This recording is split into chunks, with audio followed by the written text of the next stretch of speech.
My stupid refrigerator thinks I'm pregnant. I reach for a Tiger beer, but the refrigerator isn't letting me take one from the biometrically authenticated alcohol bin. And our most recent grocery delivery, auto delivery, from Red Mart includes pickles, oranges, and prenatal vitamins. I don't even eat oranges because I think they're too acidic. So what machine learning magic produced this produce? And then I noticed the other day that my water target was changing on my vessel, and I wasn't really sure why. I thought maybe I'm extra dehydrated because of the haze. I guess I should have seen it coming. Our fountain toilet, tracking toilet, was sensitive enough to understand that I had switched from hormonal birth control to a copper IUD. But I thought our toilet data was supposed to only be shared between Nest and our doctors. How is our fridge figuring this out? Then I got a Google Now notification the other day that I was ovulating. I didn't know I had been tracking my cycle, let alone my basal body temperature, with the ring that I was wearing. I certainly didn't turn that feature on myself. Maybe my ARIA scale picked up on some subtle change in my body fat? Or maybe I can ask Singtel. All our home appliances are connected up through the smart home hub. And I haven't really thought twice about it because it just works. Every time we get a new dishwasher, a new thermostat, it connects. Could it be that the hub is sharing the data between our toilet and our refrigerator?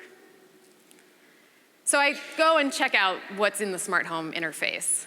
It's a bunch of usage graphs about what we're using in our home. Apparently, we have been watching a below average amount of television lately, but I can't find anything that looks like a pregnancy notification. Where is this bogus conception data coming from? Then my mobile phone rings. It's a bot offering me a deal on supplemental expat health insurance. An automated agent helpfully reminds me of the 10 to 24-month wait period for securing maternity coverage here in Singapore. Then my watch pings, the lights in the room dim, and a connected aromatherapy candle lights up. The heart monitor that I'm wearing on my bra alerts me that my heart rate and breathing is irregular and that I should stop and take a moment for some meditation. So I sit down on my posture tracking yoga mat and try to sink in. But I cannot keep my mind from wandering. Is it something in the water? Is it something in my WhatsApp messages with Catherine? If this is true, why isn't my doctor calling yet? I turn on the smart TV to try to distract me, but I'm bombarded with sponsored ads for what to expect when you're expecting 9.0. And they're also advertising domain squatter sites that search for unique baby names based on a URL. So I need to figure out what's going on. I search on Quora, trying to see if there are other similar incidents of this. Pregnancy, Samsung, refrigerator. Pregnancy, fountain, toilet, nothing. I really want to talk to someone, but I can't call Google or Samsung because they don't have customer service for their home integration products. I try Singtel. I bypass the automated agent and then wait 37 minutes to speak with a human, only to find out that he cannot give me any personal data correlations over the phone. What is this bureaucratic bullshit? None of this can be true. Russell has been away in Shenzhen on business for the last 3 weeks. I've got the IUD still, I think, and we aren't even trying. This has to be a biocorrelative immaculate conception. I tap my watch to ping Russell on his phone, our signal to call me when he's done with his meeting. I am freaking out, and I could really use that beer. But the fridge, of course, still won't let me take it. But what if I really am pregnant? I open up the Postmates app to see if I can get an old-fashioned birth control test to find out. But it turns out the price is 3 times as expensive as it normally is. I consider going to Watson's, but I think better of it because you can't go in there without using a loyalty card anymore. And it's far, and so I skipped the Uber self-driving shuttle and braved the haze, walking that extra mile to get to the place that I think accepts cryptocurrency, so I won't be tracked, I think. And that's when I get the notification that my meeting tomorrow, the one about my funding for my future project, has been canceled. So obviously this is not all real. This is a piece of speculative fiction that I wrote about a year ago. And when Future Everything wanted to talk about a specific object, I thought this might be a good jumping off point. But everything that I talked about in this piece has at least some origin in real products. So these are things that are available on Kickstarter. They're things that are being shown at Consumer Electronics Show in Vegas. These devices aren't talking to each other yet like this, but it's kind of exploring the possibility of what happens when they do start to speak to each other. And then imagining what the effects are of this system, of living in this system. And I start with a smart refrigerator, but I think one of my points here is that we can't isolate one object. Everything is connected when you start to have these interfaces that are using the smart infrastructure, using the data to talk to each other and to make decisions on your behalf. So what I like about exploring these questions in this story is that it's touching on so many themes that I think are becoming important and part of this discussion here today. It's talking about my information flows, talking about privacy in the home when all these devices are connected to each other, regulation of my body as a woman, my expectations of what I think the technology is trying to do, and my inability to interpret what it is actually doing technically. And also the inability that I have to be able to intervene when I think the system is doing something wrong or interpreting my information in a way that I don't agree with. And importantly, it's also exploring the possibility that I might be exploited based on my data and what my data says. So I want to be clear about what we're talking about in smart systems. I think a general consensus is that we're talking both about the data, the ability to sense what's happening, and the dynamic programming to interpret and figure out what's actually happening and what we should do about it after the fact. The company IBM is largely responsible, I think, for some of this rhetoric around smart systems. They started talking about this many years ago, but they've recently switched tactics and started calling it the cognitive era. So we're not just smart, we are cognitive now. And these systems, according to Ginny Rometty, who's the CEO of IBM, she says, cognitive systems understand, reason, and learn. And so all of these smart systems or cognitive systems, whatever you want to call them, are really about taking the data and trying to make decisions from that data, influencing our lives, influencing the choices that we have, and often acting on our behalf. But they can also create these new problems in doing all these activities for us. And so what I want to push on a little bit in this dialogue and in this rhetoric about smart is I think we're taking something for granted, that there's this faith in data, faith in computers, faith in the algorithms, that they are going to work correctly, that they are infallible, that they're objective, that they're right. And I think this story is trying to illustrate that they might not always be. And we need to have ways of being able to interact with them when they're not. What largely drives this story for me from a kind of philosophical level is an idea that Langdon Winner, who is a science and technology studies scholar, has said in an article called Artifacts, it says, do artifacts have politics? But the answer is yes.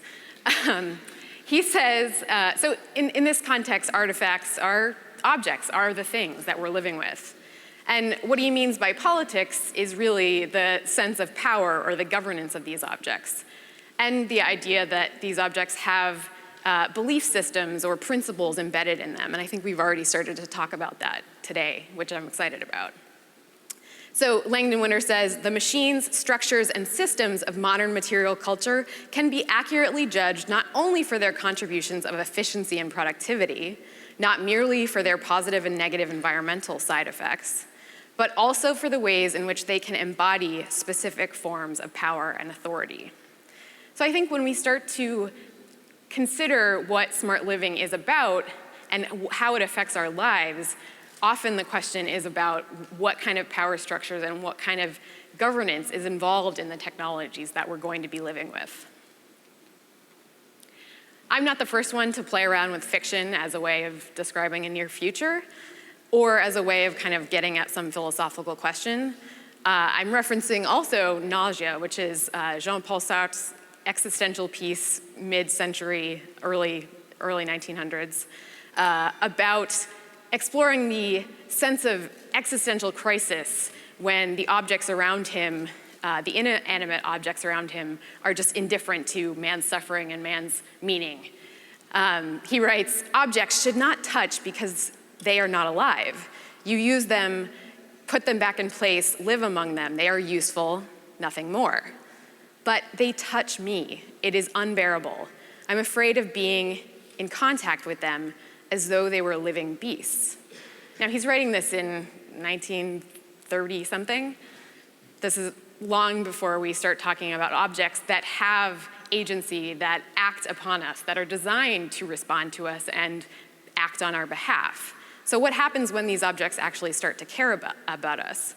In Nausea, the main character has this sense of disgust and of kind of sickness in his stomach, nausea, when he's interacting with these objects.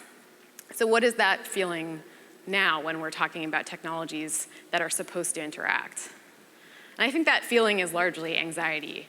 And any new technology, we've had a history of reacting with some fear and anxiety about what our lives are going to be like when we start to engage with it. And I think someone described anxiety as a worry about the future, the clinical sense of anxiety, but I think it applies in this sense as well. And it's not that dissimilar when I'm talking about the fridge and the fridge not letting me do what I want to do, to the sense of anxiety we have when HAL 9000 says, "I'm sorry, Dave, I'm afraid I can't let you do that." And I want to explore that creepy feeling and try to unpack where that creepiness and that concern comes from, because I think that's actually where a lot of our future concerns can begin to surface the questions that we can answer and anticipate and get in front of. Recently, Marcello Renesi was talking about the Internet of Things in an ethics piece. And he says, the price of the Internet of Things will be a vague dread of a malicious world. And I think that's borne out. This anxiety that we have is legitimate because we have the most recent example of the Volkswagen emissions conspiracy, I guess is accurate actually, where the engineers were designing a system to cheat, designing an algorithm to know when it was being tested and perform well and above the board, and then not worry about it any other time.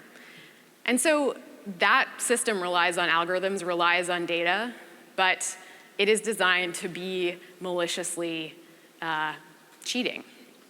So all of our trust in these smart systems is really just reliant on the humans that are designing these things. And I think that's especially true when we talk about these objects that are pushing us in one direction or encouraging us to act a certain way or acting in some ways on our behalf. And so that's part of the Internet of paternalistic things that I'm trying to get at. I'm borrowing from libertarian paternalism, Cass Sunstein and Richard Thaler's idea. Their book is called Nudge. And it's taking the idea from behavioral economics that we as consumers, as citizens, are very much influenced by the default choices, the default rules, the way that the choices are framed in kind of making a decision. And so they're trying to take advantage of that and push us in the right direction. But who determines what that right direction is? And so in the case of the refrigerator, is it going to start ordering me more healthy food? Or is it going to keep replacing the Oreos that I like to eat from this machine learning, like acting on my previous behaviors? Who gets to define that balance between how things are optimized? Is it commercial industry or government or me? And do we have any way to actually make sure that the choice architectures still exist to make libertarian paternalism work? You have to be able to have a choice in a system that is nudging you in the right direction. Smart things are also anticipating our needs, and so in doing so, they have to make a lot of assumptions about what we want, what our intentions are. And I think we're at a very important time in our interaction with technology where we are no longer seeking out answers to things, but the answers are coming to us. And so we need a way to kind of interact with that assumption and that interpretation of our intentions in order to make sure that we aren't just taking what's ever put in front of us. These smart systems are also really, really seamless. They're supposed to remove all the friction. It's all about integrating all these things so that they work behind the scenes. But in doing so, they of course obscure some of that interaction and some of the process that's involved. And so I want to make sure that our smart systems have feedback mechanisms, room for correcting when something gets us wrong, when it interprets us the way that doesn't really match up with our sense of ourselves. And we have to be able to tweak these personalized systems. And everything is personalized. It's trying to know all the relevant information about me to give me the most tailored and perfect interaction. But if I don't get to tailor that interaction as well and respond to it, then it's personally limiting to me. So I want to make sure that our smart technologies are empowering us, giving us the ability to make decisions about ourselves, giving us more autonomy, not less. And I think Scott touched on that as well. So what I'm trying to do here is to, as a technology critic, is not to just be pointing out what's wrong with the picture, what's wrong with these new technologies that are coming our way. I'm hoping to also give us the vocabulary and concepts to shape our futures, to have an impact on what we adopt and what we take on. And in doing so, I want to pay attention to those anxieties to try to address them with actual solutions.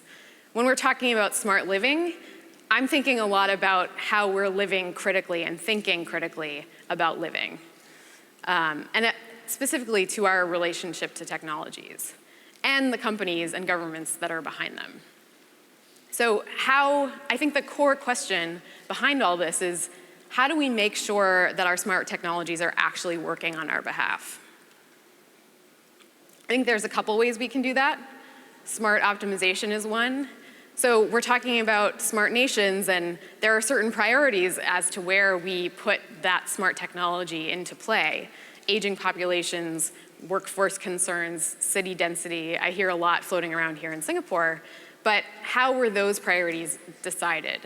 How are we choosing, or what are we choosing to optimize for, and who are we optimizing for? In Singapore, we have this living lab conversation going on. But living in a lab is kind of like living in an experiment. And so we are human subjects living this reality.